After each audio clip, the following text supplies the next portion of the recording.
नमस्कार साथियों।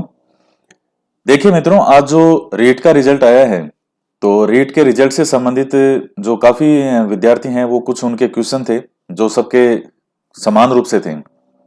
तो कुछ उन्हीं के बारे में चर्चा करेंगे और आप पूरा वीडियो बहुत अच्छे से देखिएगा। देखिए, सबसे पहली बात है कि जिन विद्यार्थियों का देखिए स्कोर बहुत अच्छा हो रहा है, उनको बहुत बहुत बधाई हो। अब कितना अच्छा है कितना बुरा है, ये तो विज्ञप्ति जब आपकी दोबारा अब आएगी, भर्ती आएगी, तो उस समय किस में कितनी सीटों का वर्गीकरण है, तो उसके आधार पर जो है वो आपका होगा कि कितनी कट ऑफ वगैरह रहेगी। तो थोड़ा सा वेट कीजिए।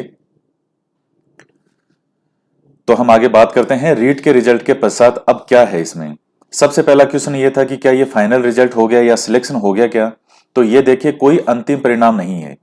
सबसे पहली बात ये कि रीट का जो आपका भी ये एग्जाम था, ये केवल एक क्वालिफाइंग एग्जाम था, जिसमें सब विद्यार्थियों के लिए, जैसे जो जनरल है, ओबीसी है, एससी, एसटी और भी जो अलग अलग इसमें विभाजन था, अलग अलग कैटेगरी थी, कि इतने कैंडिडेट को, जैसे जनरल है कि मिनिमम 60% नंबर इसको लाने होंगे, तो वो इसमें एक प्रकार से पास हो गया। उस कैटेगरी में जितने मिनिमम नंबर थे, वो सब विद्यार्थी उससे ज्यादा नंबर आ गए। तो आप अब आगे थर्ड ग्रेड की जो भर्ती निकलेगी, उसके लिए आप योग्य हो गए हो। ये कोई अंतिम रिजल्ट नहीं है। आप वीडियो पूरा अच्छे से सुनिएगा। तो ये कोई अंतिम परिणाम नहीं है। आपके नंबर आपको पता चल गए कि हाँ, चलो बहुत अच्छी बात है कि हमारे इतने नंबर आए हैं, किसी के कितने बने हैं, जो भी है। तो ये अंतिम रिजल्ट ये आपका नहीं है, ये क्वालिफाइंग एग्जाम है। दूसरा यह है कि क्या पुनः विज्ञप्ति आएगी क्या। हकीकत में जो थर्ड ग्रेड की भर्ती है वो अब आएगी। ये जो रीट आप समझ रहे हो, ये एक क्वालिफाइंग एग्जाम है। और जो अलग अलग स्टेट हैं, जैसे मान लीजिए कई स्टेट हैं, तो वहां भी इस तरह का रीट की तरह ही जो है वो एक एग्जाम होता है, क्वालिफाइंग एग्जाम। उसके बाद में जब भर्ती आती है वहां टीचर की, तब वहां दोबारा भी एग्जाम होता है। लेकिन राजस्थान के अंदर जो भर्ती आएगी थर्ड ग्रेड की, आपकी जो 31,000 सीटों वाली, जब आपसे फॉर्म दोबारा फिल करवाए जाएंगे, तो उसमें यहां कोई एग्जाम दोबारा इन्होंने नहीं रखा है। ये जो एग्जाम था पात्रता वाला, इसी के ही नंबरों को आधार बनाया जाएगा। तो इसलिए जो पुनः विज्ञप्ति आएगी, और जिसको आप कहोगे थर्ड ग्रेड की भर्ती, रीट एक क्वालिफाइंग एग्जाम था, जिसमें अलग अलग कैटेगरी के अंदर मिनिमम नंबर का था कि जिसके इतने मिनिमम आ गए, तो अब वो आगे थर्ड ग्रेड की जब भर्ती आएगी तो उसमें फॉर्म भर सकता है। तो विज्ञप्ति आएगी, कुछ समय में आ जाएगी। जो सीटें कितनी होती है, बढ़ती है या कितना क्या रहता है, आसार तो ये है कि कुछ पद इसमें बढ़ेंगे, तब वहां दोबारा आपको फॉर्म भरना होगा। इसके बाद में हम बात करते हैं कि किस बेस पे रिजल्ट बनेगा। तो अभी जो आपका रीट का रिजल्ट आया है, वो केवल आपका रीट का जो एग्जाम हुआ था 150 नंबर का, उसमें से कितने आपके सही हुए हैं, केवल वही नंबर अभी आपके सामने आए हैं। तो ये तो आपके टोटल रिजल्ट का 90% रहेगा, और जो लेवल सेकंड के विद्यार्थी हैं उनके लिए। और फिर 10% जो आपका जो डिग्री वगैरह है, जैसे ग्रेजुएशन, बीएड, उनमें कितने वगैरह नंबर थे, तो उसका 10% रेशो रहेगा, जो फाइनल मेरिट आपकी बनेगी। तो अभी जो मेरिट बनी है, ये फाइनल मेरिट नहीं है।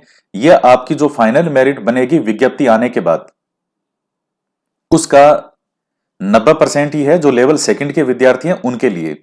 फर्स्ट लेवल वालों के लिए तो जो अब है वही है, लेकिन लेवल सेकंड के विद्यार्थी हैं उनके लिए 90% अब जो आपका स्कोर है ये रहेगा, और 10% जो है वो आपकी डिग्री वाला रेशो रहेगा। पिछली बार 2018 का जो एग्जाम था, उसमें रेशो था 70-30 का। तो 70% नंबर आपके एग्जाम के थे जो रीट वाले थे, और 30% थे जो डिग्री वगैरह, बीए और जो ये बीएड वगैरह है उनसे रिलेटेड। इस बार ये रेशो 30 वाला है, ये 10 रह गया, और बाकी आपके एग्जाम का जो है वो रह गया 90%।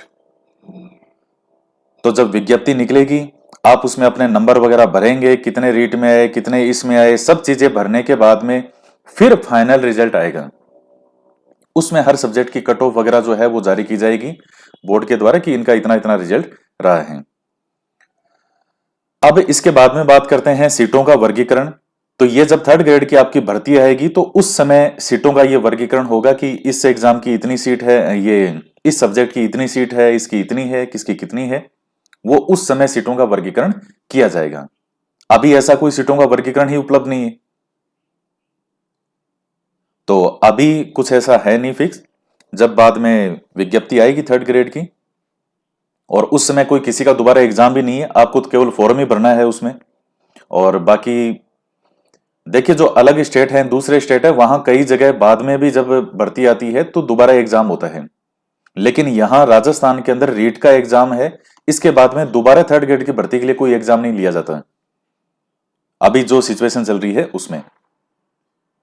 तो दोबारा फॉर्म आपसे भराए जाएंगे, विज्ञप्ति भी आएगी, लेकिन उसमें योग्य फॉर्म भरने के लिए वही होंगे जो आपका मिनिमम आपने नंबर हासिल किए हैं रीट में। अब जैसे जनरल कैंडिडेट 60% तो कम से कम आना ही चाहिए, तो इससे ऊपर वाले जो है जनरल वाले, वो फॉर्म भर पाएंगे उसको, जो विज्ञप्ति आएगी उसमें। तो ये एक क्वालिफाइंग एग्जाम था अभी जो रीट का है। बाकी जैसे मान लीजिए इसमें रीट जो एसएसटी के विद्यार्थी हैं, तो जिनके जनरल कैंडिडेट में भी 120 से ऊपर वाले नंबर जो हैं, तो एक अच्छा स्कोर है, 118, 120 एक अच्छे स्कोर में आता है वो। बाकी जब इसका विभाजन हो जाएगा, सीटें कितनी है इस पर डिपेंड बहुत कुछ रहेगा, किस सब्जेक्ट की कितनी सीट है, तो उस पर ही बहुत सारा आपका डिपेंड रहेगा, कट ऑफ की क्या रहेगी।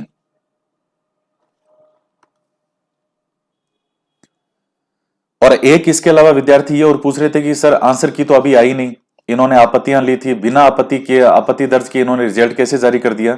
देखिए, बिना आपत्ति दर्ज किए हुए रिजल्ट जारी नहीं हुआ है। 26 अक्टूबर की लास्ट डेट थी जब आपको आपत्ति दर्ज करवानी थी। 26 अक्टूबर के बाद में आज कितनी तारीख है, 2 नवंबर। तो 26 अक्टूबर से 2 नवंबर के बीच का जो समय है, तो इस समय के दौरान जो आपकी आपत्तियां थी उनको चेक किया गया, और इसीलिए आपने देखा है कई विद्यार्थियों के नंबर बढ़े हैं या किसी के कम हुए होंगे।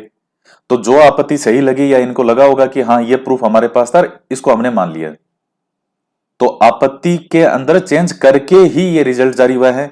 और फाइनल आंसर की जो है वो जारी आपकी हो जाएगी, आज हो जाएगी जारी, आज नहीं होगी तो नेक्स्ट डे हो जाएगी, लेकिन फाइनल आंसर की तो जारी अभी लगभग हो जाती है साथ साथ।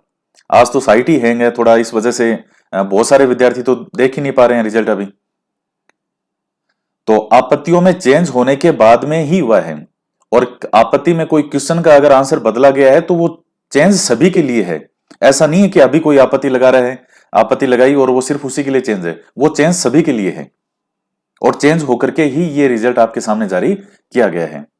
तो सारा ऑनलाइन सिस्टम होता है, इसमें कोई समय नहीं लगता है, वो चेक किया जाता है, उसके बाद में रिजल्ट जारी हो जाता है। तो ये कुछ मेन मेन जो विद्यार्थियों का था। और तो मुझे आशा है आपकी काफी जो शंकाएं थी उनका समाधान हुआ होगा, और बाकी और भी कोई इशू होगा या कोई बात होगी तो उस पर और बात कर लेंगे। तो आज इतना ही, तो मिलते हैं नेक्स्ट वीडियो में। जय हिंद, जय भारत।